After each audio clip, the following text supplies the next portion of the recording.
Hare Om Namaha.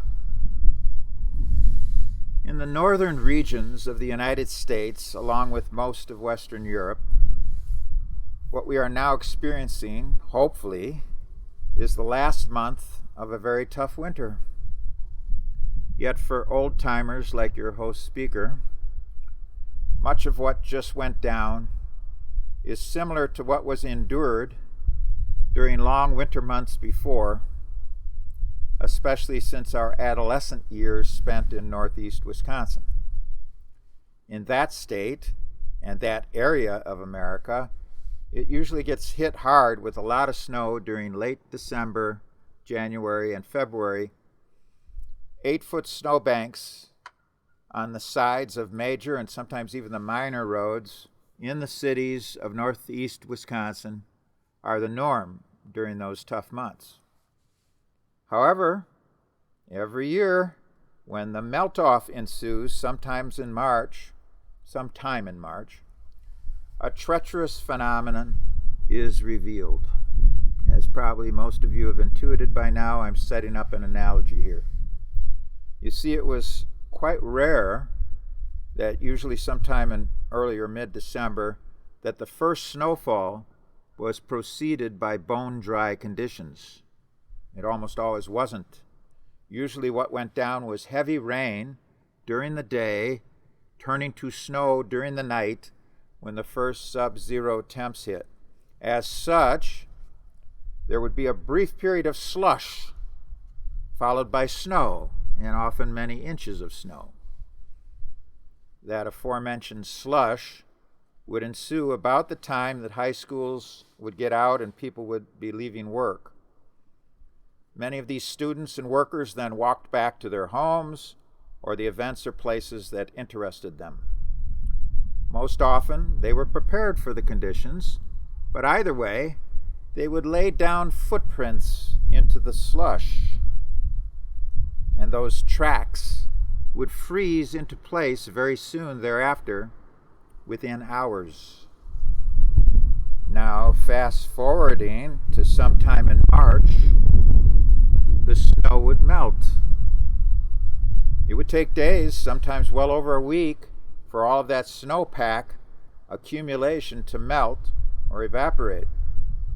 However, inevitably one fine day, everything would return to where it started when all of those initial tracks in the slush were first made. They obviously remained frozen in place by the packed snow above that layer. The snowpack provided traction, actually, which everyone took advantage of by repeatedly trundling upon it, providing even better traction. The sidewalk, for the purpose of this analogy, represents the tattva and siddhanta of both Aryanism in general and Vaishnavism in particular. As such, the analogy of the sidewalk also includes historical accuracy, as opposed to the revisionist history propounded by deviants and deviant groups, a kind of snow job, at this time promulgated mostly by the fabricated so-called ISKCON Confederation. Now, in March, that return to the ice layer represents, analogously, treacherous conditions, even if the external weather had become both sunny and relatively mild. It would take more time for it to melt because it was more concentrated. It was, in one sense, winter's last and worst stand. The tactic of neglect or avoidance, for the purpose of the analogy, is the equivalent of the initial ice layer, which set the foundation for all of that snow piled atop it. Again, from the perspective of the analogy, the heavy snow of winter represents the snow job that so-called ISKCON, assisted by Neomat and Ritvik, has perpetrated for over a generation running. Censorship by omission is a key part of that snow job. The heavy snow always avoids defending or even confronting any of the root issues because they're hidden. They remain hidden. They remain covered tracks. This includes the creation of false substitute explanations of previously what went down and why it went down. Atop all of that ice layer of what went down and why it went down was so much snow. Call it the ISKCON snow job. Nevertheless, those root issues will never disappear, in part because the Vaishnava Foundation will not let them disappear. They are now covered, but they're not going away. The ice on top of the sidewalk includes rationalizations, presupposition, fabrications, historical revisionism, and mendacity.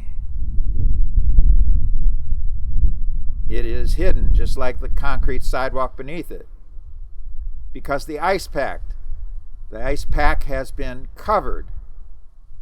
It's been covered over by diversionary snow, and it's been covered over for a long time, for a generation. One fine day, those subversive icy footprints set down many decades before in the slush are going to be revealed on a mass basis, just as they were when they were first laid down. At that time, the final battle in this covert war of attrition will be engaged, and so-called ISKCON, as it melts away and despite all of its weapons, which are formidable, will not be able to maintain that ice layer for very much longer. Now, I'm giving generalities here. We shall delve into the specifics of what constitutes the ice layer later in the presentation. We're going to particularly focus on one element of it, and you've all heard that one before. For now, in general, and as per the analogy, the ice layer's rationalizations, presupposition, fabrications, historical revisionism, and prevarication will be exposed in terms of providing a focus via the analogy. Later on, when it is exposed on an extensive basis, the current momentum of the snow job of so-called ISKCON will be checked and reversed. Soon thereafter, its influence on devotees worldwide will be, for all practical purposes, terminated. At that time, you can walk a clean sidewalk again. Now, Prabhupada created a Brahminical society. Kshatriyas, which are Vedic administrators and warriors, they're different, very different from militia warriors. Kshatriyas were meant to be created later, after Prabhupada's movement had matured, after the Brahminical society that he was creating had matured. But the emergence of those devoted warriors was not to be integral within his movement, even at its outskirts. The Varnashram idea was floated around in the mid-70s, granted, but it was never specifically drawn up and or implemented in any effective or planned way. No details, hardly. The fact remained that Prabhupada and his branch of the Guru Parampara was solely meant to create Brahmins.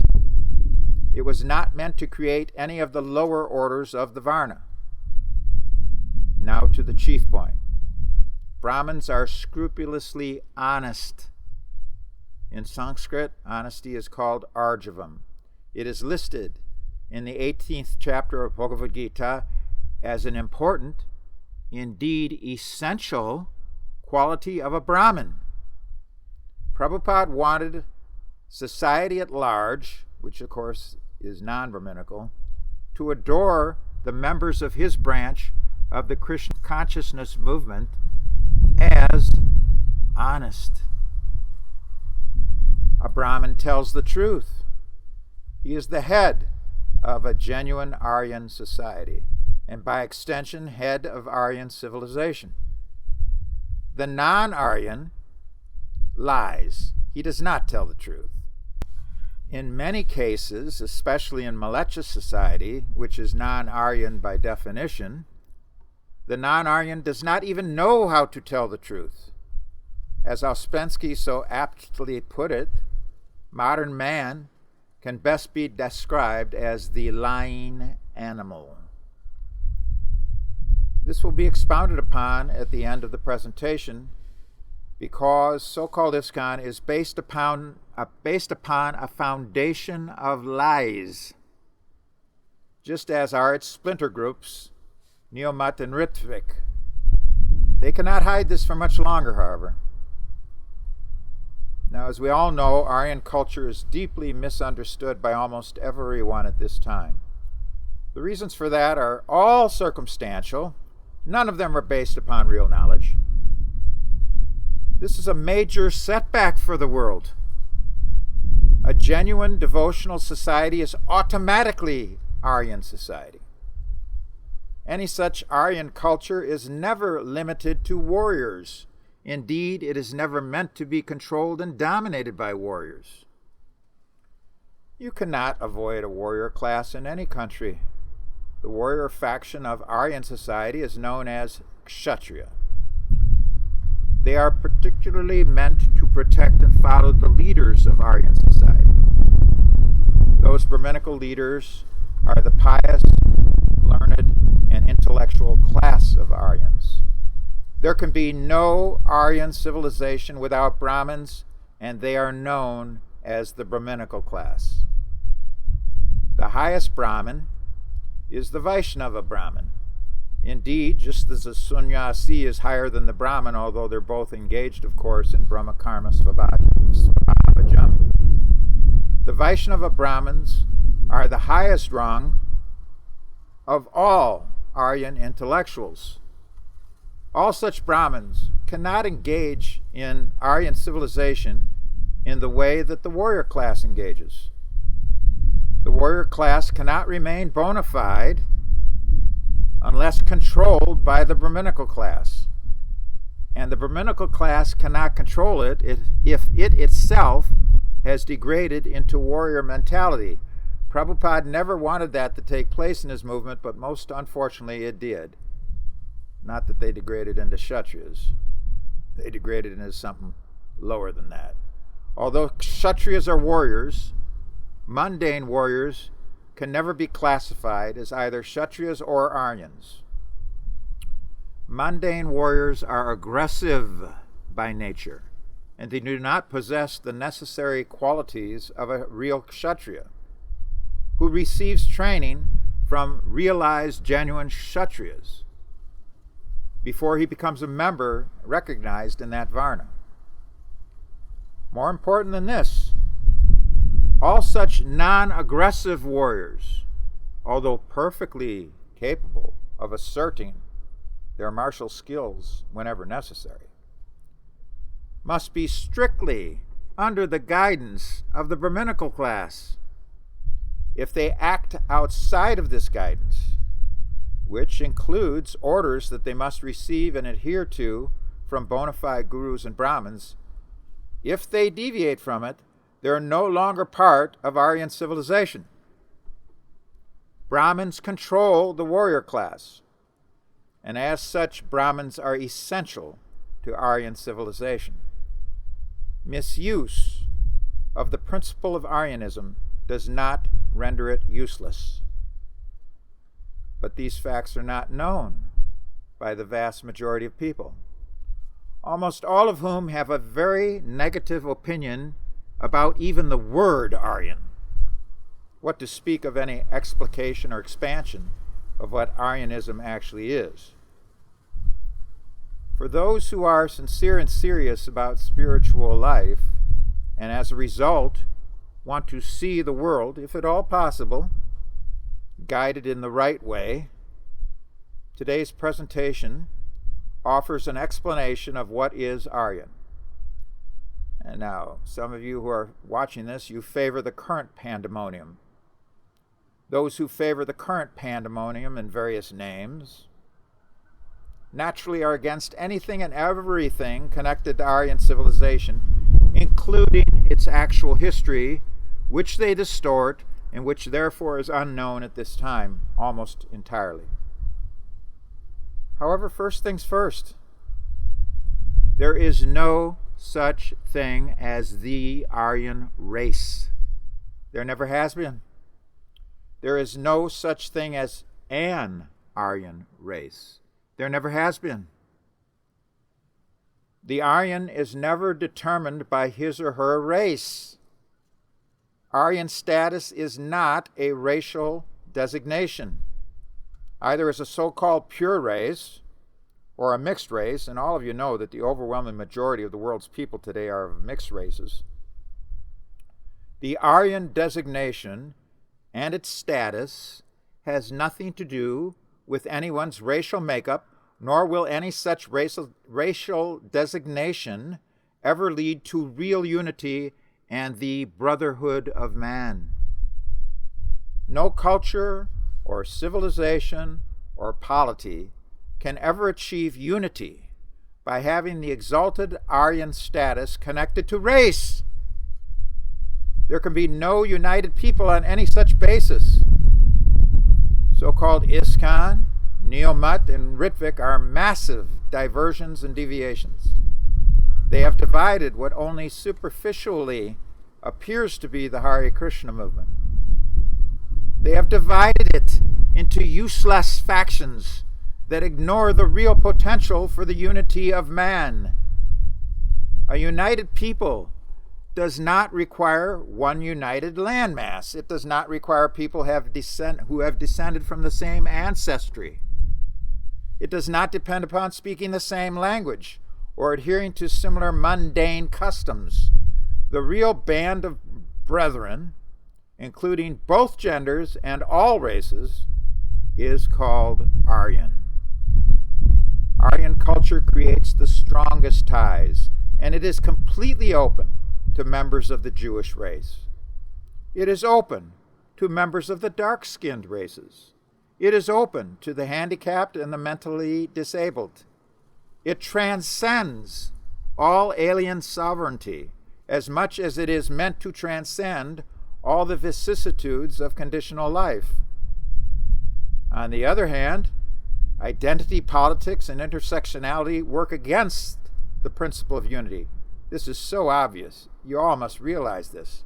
Critical race theory is a flawed concept and only accelerates division. The Aryan is not a superior race. The male Aryan is not superior to the female Aryan, as they're both super excellent humans in their own right with their own qualities and abilities.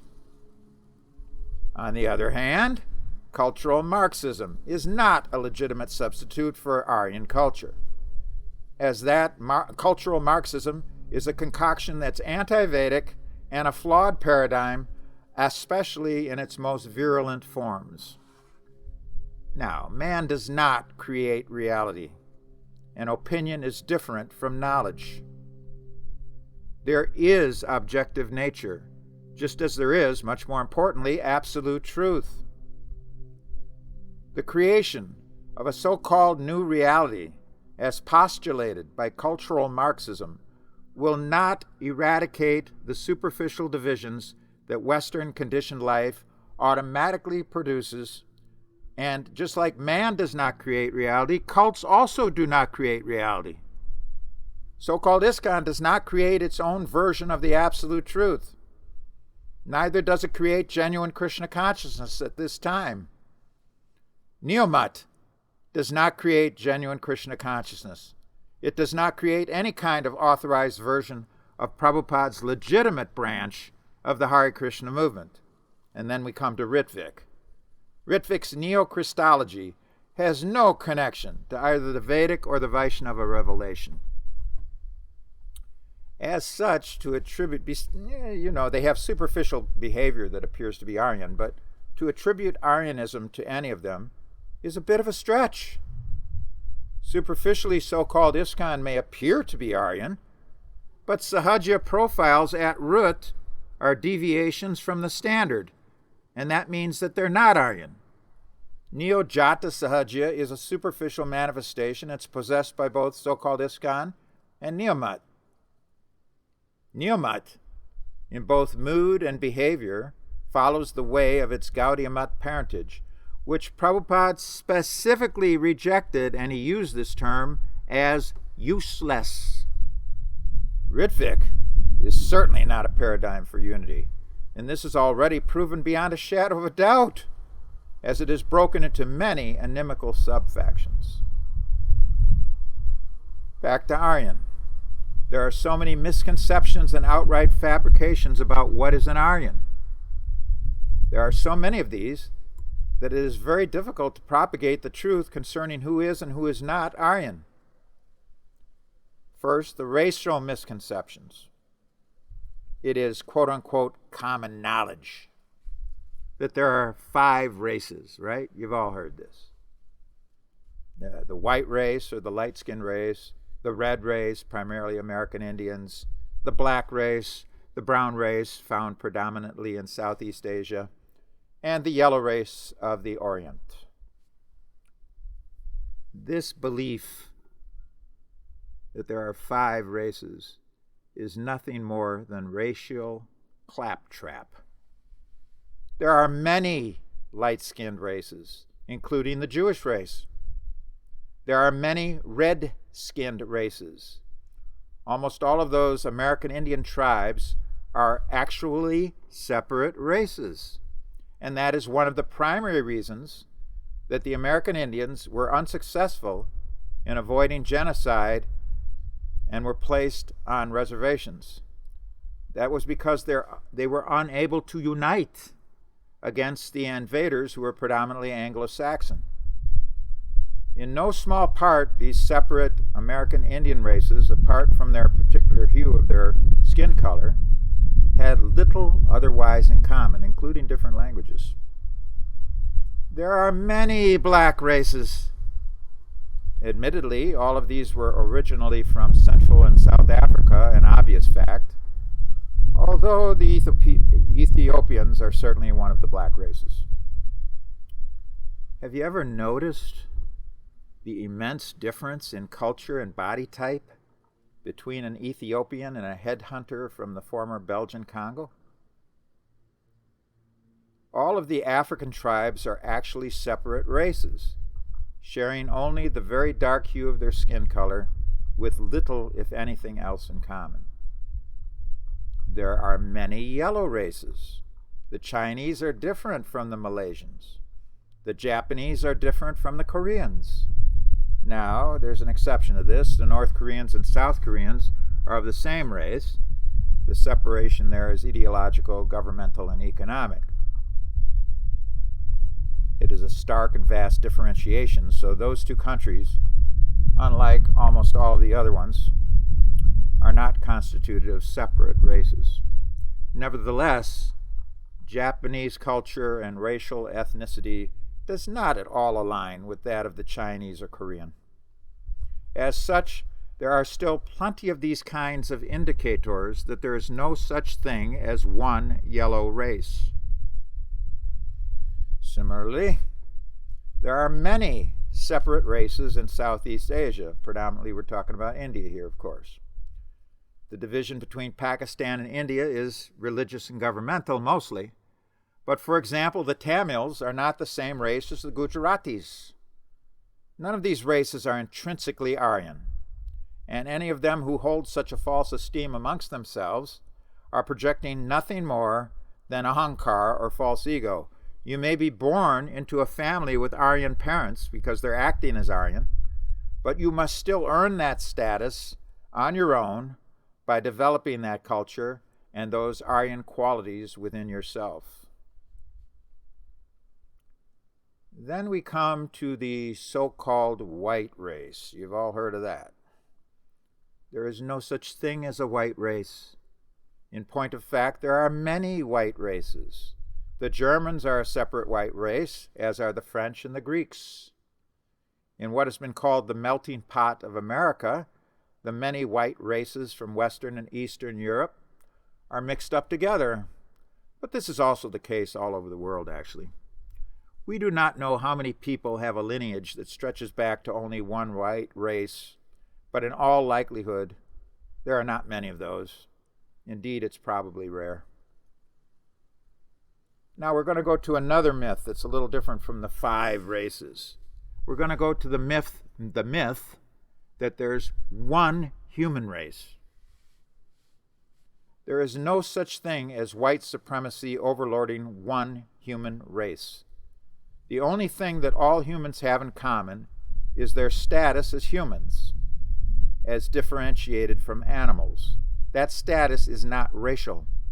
However, there are many human races, and some of them are more animalistic than others. That's going to appall some of you, but the point is that it's not actually a racist assertion, nor is there any need to emphasize it. It's really quite obvious.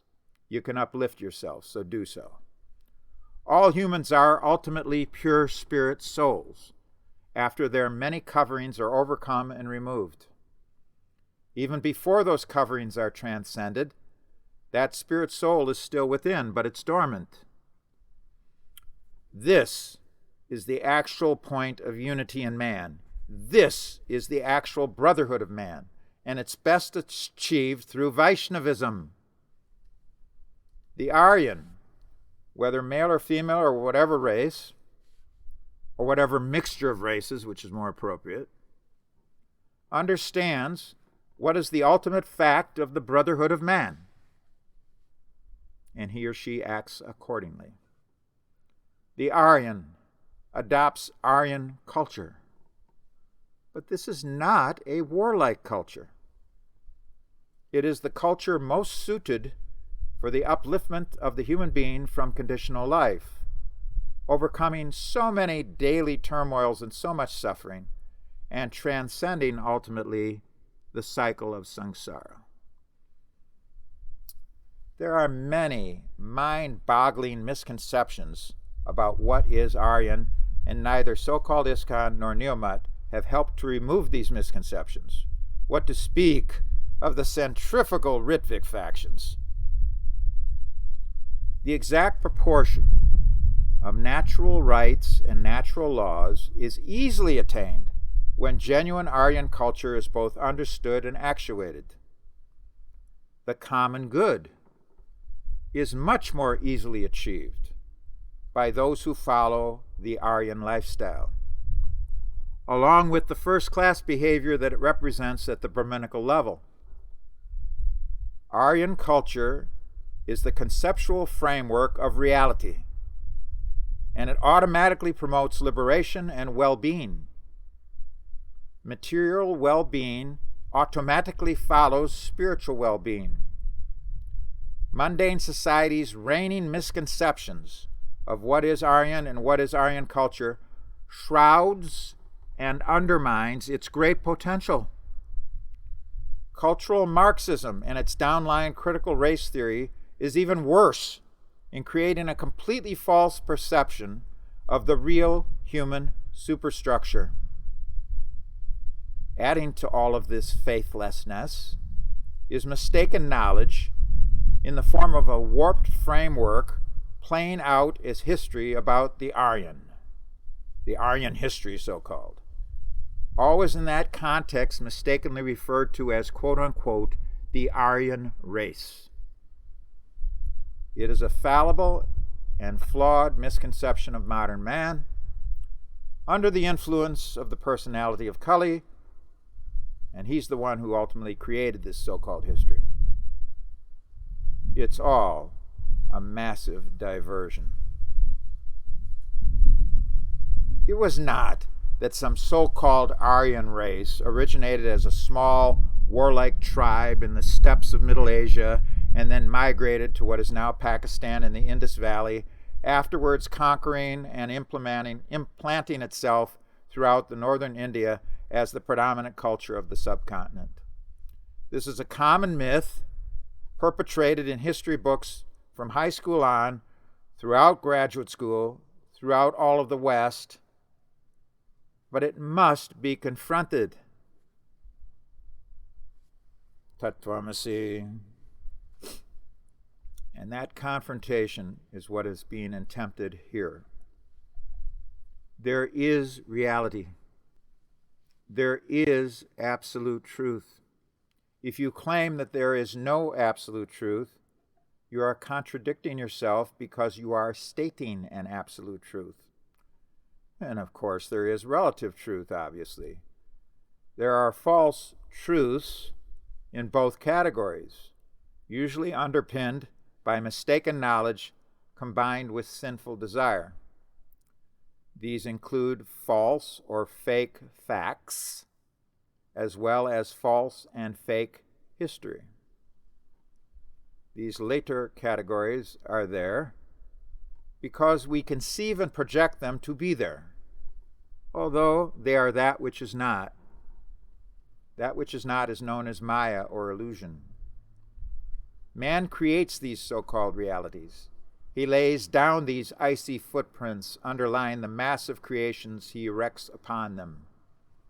Those secondary creations are meant to cover the real issues and the real history. Such secondary Maya allegedly proves the initial legitimacy of that which can never be legitimated, ultimately. This principle certainly applies to philosophy, as there are so many theories, philosophical theories, which only superficially appear to be genuine, but which are in actuality, in reality, nothing more than shadows of concoction. However, these philosophies are used to create new and unfounded so-called realities, and this has been the way of the world, particularly the Western world, for many hundreds of years running, for millennia actually. There is no fundamental truth to be found within any or all of it. As per our analogy, fundamental truths, including Prabhupada's orders for his movement, can be compared to the solid sidewalk in the middle of the summer. Those fundamental truths determine what is reality. We are meant to interpret reality, both absolute and relative, in accordance with the Vedic revelation. And that knowledge, which is the key to actual realization, is given to us by bona fide spiritual masters who are Brahmins. Those who follow the path of the Vedic revelation, of which the Vaishnava is the highest, Vaishnavism, are known as Aryans. They follow the culture of reality. All other forms of philosophy simply create unnecessary and bewildering change. One such infamous proponent of a massive philosophical and historical interpretation was, of course, Karl Marx. In 1843, he wrote, quote, "Philosophers have hitherto only interpreted the world in various ways. The point is to change it," unquote. In his Communist Manifesto of 1848, he went even further, quote, "Communism abolishes eternal truths. It abolishes all religion and all morality," unquote. That it did, and that it does. It is one of the worst layers of philosophical concoction ever laid down on humanity, and it has produced countless atrocities as a result. It constituted a major cultural dismantling, but everything was already cracking quite badly in Western culture before that, before Marxism was imposed upon it. Now, to go back to Prabhupada's history, early in his movement, at what was the Henry Street Center in New York City, and I did visit there briefly, he made some prophecies. Prabhupada made some prophecies about what could, if his movement followed him and made it happen, some prophecies about what would transpire in due course for the betterment of the world. He prophesied that devotees would eventually be able to command the wealth and power of nations. If so, they would do this as Brahmins. overseeing and guiding the Kshatriyas and the Vaishyas. Those lower classes would be the powerful and wealthy persons directing all of society from powerful and wealthy positions in the Varnashram arrangement. Now, the question may be raised, would there be armies in this arrangement? How could there not be?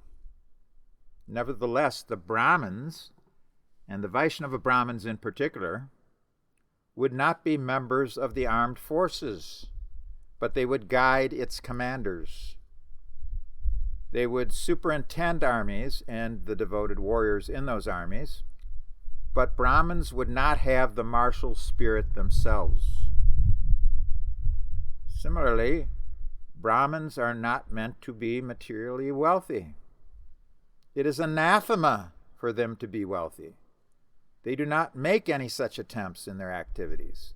When wealth is utilized for the betterment of society in general, particularly to uplift it as far as possible towards spiritual life, that wealth is made and administered by the Vaishya class in the Varnashram Dharma, not by the Brahminical class.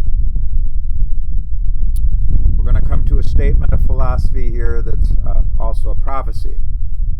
It's a statement made by Prabhupada during a morning walk at the Cheviot Hills Golf Course, recorded on May 15, 1973. Quote, "You are being cheated for the last 200 years, not for thousands of years. So it will be finished. Within another 50 years, everything will be finished." Unquote. The issue here is a destined period of tremendous strife previous to the final revolution indicated in the quote. Devotees that Prabhupada created were not and are not warriors. His branch of the disciplic succession was only meant to be a Brahminical movement.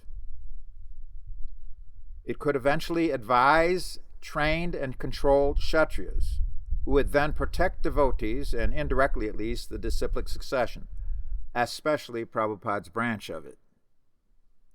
Within 50 years from that date, all of this mismanagement worldwide by the Malecha class, all of whom are obviously non-Aryan, was supposed to be finished. However, this prophecy must be understood in its proper context. That requires knowledge. Certainly things are breaking down at the current time. No one's going to dispute that. Nevertheless, the real context of the prophecy is dependent upon providence, the flip side of the coin of destiny. It cannot be actuated, the prophecy itself cannot be actuated in the right way, or according to the timetable mentioned in it, if fate, the other side of the coin, has contravened the prophecy. And what do we mean by fate intervening? We mean that fate has taken over Prabhupada's branch of the Hare Krishna movement and converted it into a warping of what it was otherwise meant to be. The Sahajiyas of 1978 turned into effete warriors of the worst kind. They were already aggressive, of course, but that aggression was not supposed to be their adhikar. It was not their training, and it certainly was not their purpose. They then deviated the movement in a very major way, imposing a colossal hoax in the guise of well-dressed and opulently worshipped sannyasis. They were actually aggressive non-Aryans, engaged in overlording the rank-and-file devotees who did not spot the flaws in their make-show. For all practical purposes, these rascals immediately scattered the Guru Parampara.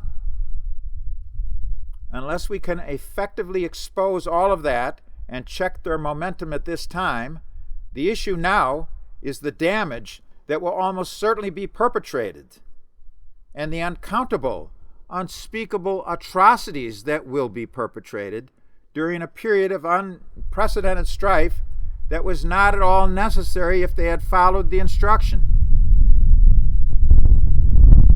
long term, such strife is now unavoidable,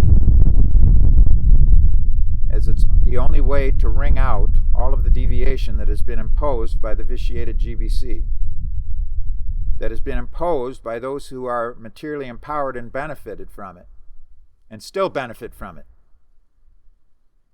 The current crop of pseudo-spiritual leaders, now at their fag end, is no longer at all able to fulfill any of the prophecies made by Prabhupada. Realize that. Another way of saying the same thing is that those prophecies are no longer stone-cold locks, according to the providential timetable indicated in the quote just mentioned. The deviants are delaying them to the detriment of everyone on the planet. As indicated earlier in this presentation, let us analyze now some of the content of the ice pack. Back to the analogy. For the mass of devotees, that ice pack is not revealed consciously at this time because of the snow, but it's melting away.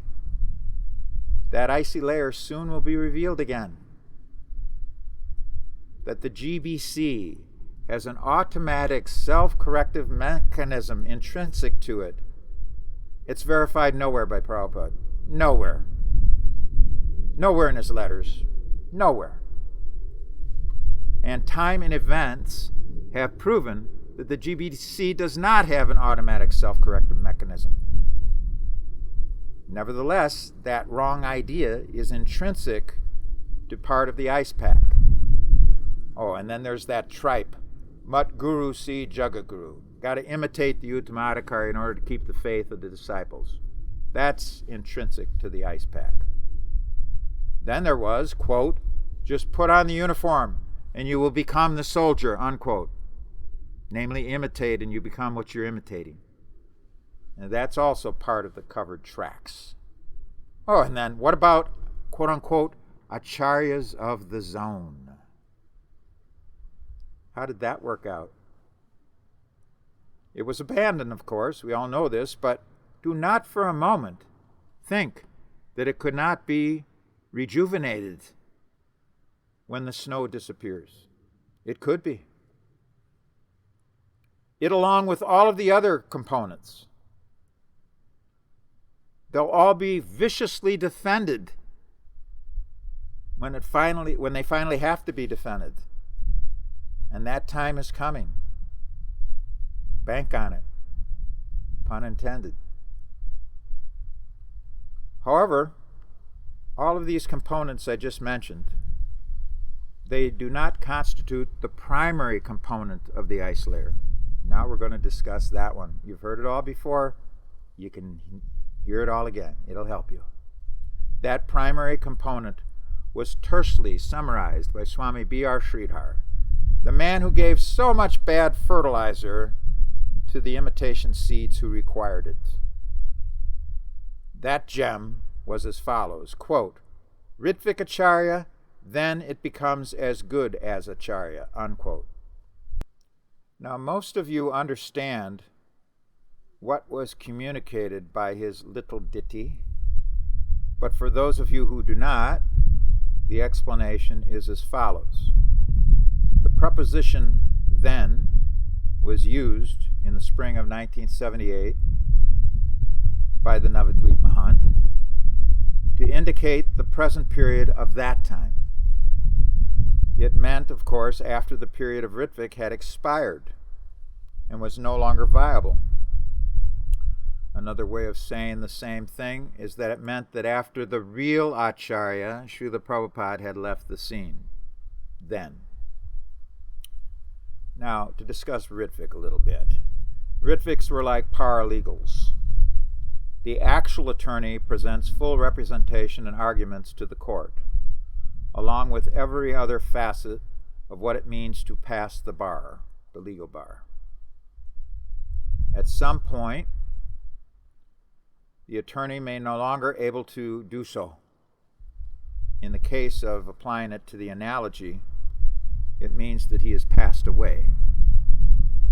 At that time, any and all of his paralegals lost their standing just as the Ritviks lost their standing, as they were completely dependent upon him in order to even make simple filings and preliminary pleas, or, as per the analogy applied to Prabhupada's movement, in order to conduct, as Ritviks, simple initiating ceremonies on behalf of the real Acharya. As such, when he said Ritvik Acharya, then it becomes as good as Acharya, Swami B.R. Sridhar was saying to the 11 great pretenders that their appointments as Ritviks constituted covert appointments as actual Acharyas, as real initiating spiritual masters once their guru had departed physical manifestation.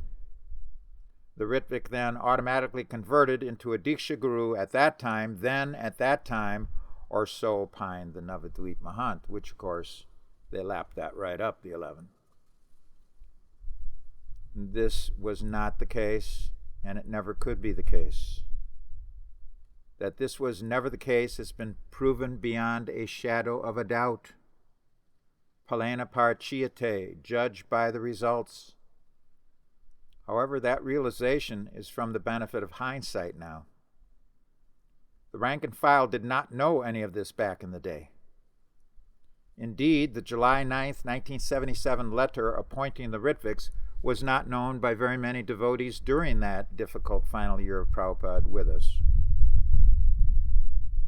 However, it did surface to a significant extent in 1980. That gave the 11 great pretenders 2 years of lead time in order to flush those who were not willing to opulently worship them. It gave the 11 pretenders 2 years of lead time to load the temples with their own bewildered and deluded disciples.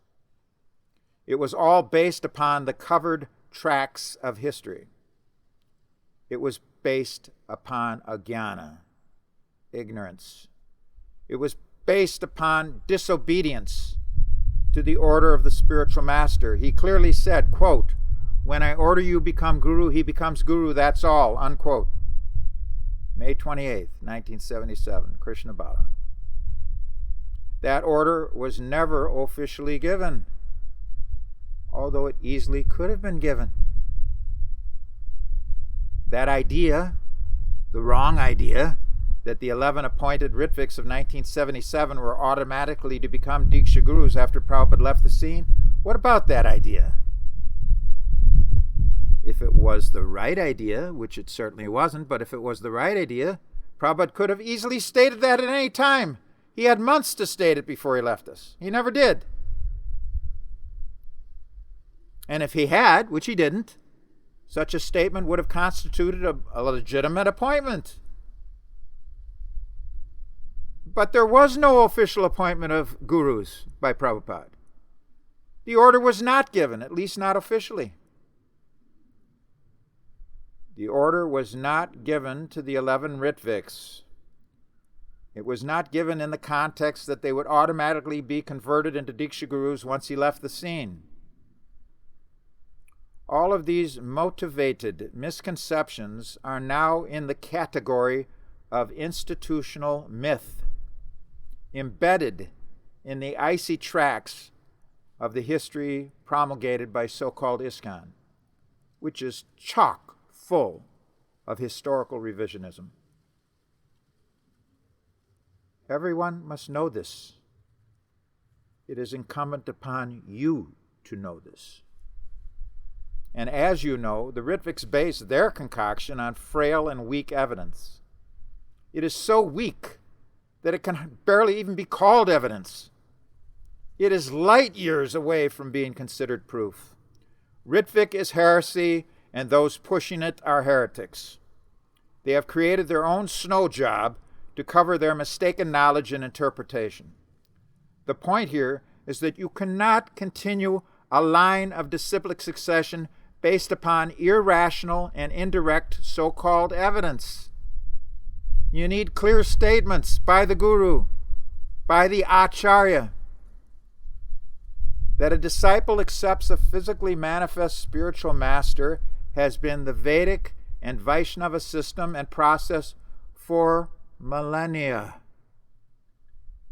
that way cannot be overturned by the bad logic of misinterpreting some clause in the final will. It cannot be overturned by concluding that the Ritvik system must continue because Prabhupada did not specifically name any spiritual masters to initiate. The disciplic succession cannot continue on the basis of a heresy that was nowhere specifically authorized for the future by the founder Acharya. He never specifically indicated that he was overturning millennia of Vedic and Vaishnava tradition by establishing Ritvik in absentia, an entirely new system. And there's going to be those who are going to dispute what I'm about to say, but in point of fact, no genuine Vaishnava guru could ever do such a thing.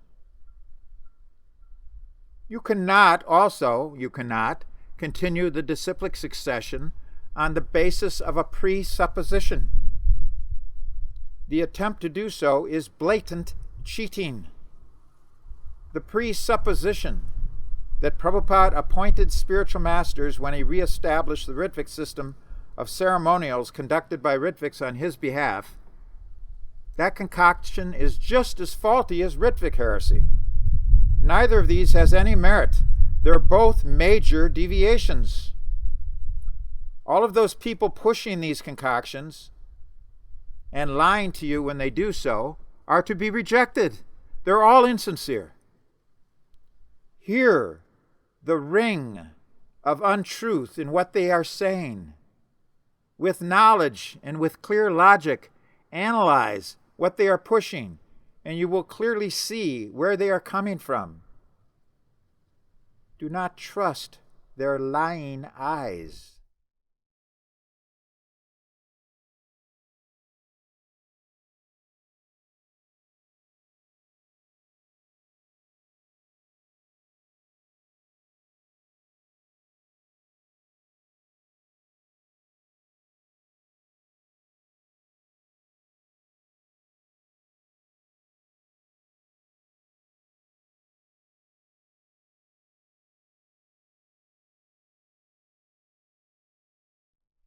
The colossal hoax, known as the fabricated so-called ISKCON Confederation, is a pseudo-spiritual scam.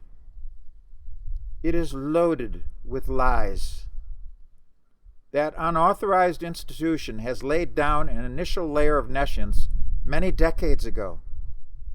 It has built up a big facade atop that layer in order to cover the nescience over, so that you're unable to readily realize why and how it is deviated from the real Guru Parampara.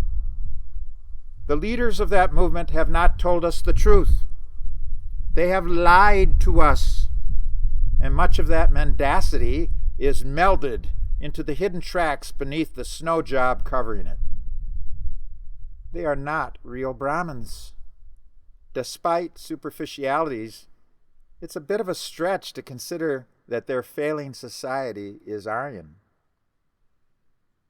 That snow is now melting away, and those covered tracks are once again going to be revealed to the light of day. The sun will be beating down upon that icy layer when it's finally uncovered. The presupposition that Prabhupada appointed those 11 great pretenders as Diksha Gurus, that presupposition is going to be exposed for what it is, a lie. People are catching on. All of that Zonacharya nescience will finally be seen for just what it is.